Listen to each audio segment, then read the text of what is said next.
शापित जिन्न। मौन दरगाह का रहस्य।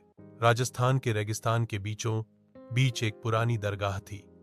दिन में वह जगह आम थी, लोग वहां दुआएं मांगने आते थे, मगर जैसे ही सूरज ढलता चारों ओर सन्नाटा फैल जाता। लोग कहते थे कि वहां एक जिन्न कैद है, जिसे सदियों पहले एक सूफी संत ने अपने इबादत के दायरे में बांध दिया था। रात में वहां का माहौल बदल जाता, हवाएं रेत उठाकर चक्कर काटती और दरगाह की टूटी फूटी दीवारों से अजीब सी फुसफुसाहटें सुनाई देती। लोगों का कहना था कि जो भी उस आवाज का पीछा करता वो गायब हो जाता। एक दिन 3 दोस्त फहद, सलीम और जोया रोमांच के लिए वहां पहुंचे। उन्होंने लालटेन जलाई और दरगाह के अंदर कदम रखा।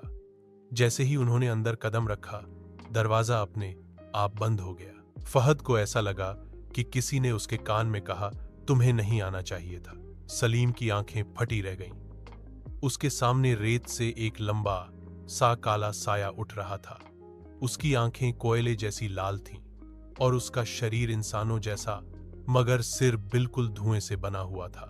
जिन्न की आवाज गूंजी, मुझे बांधने वाले की औलाद हो तुम, अब मैं आजाद हूं। उसने रेत से हाथ निकाला और फहद को खींचकर जमीन के अंदर खींच लिया। जोया चिल्लाई, मगर उसके मुंह से आवाज ही नहीं निकली।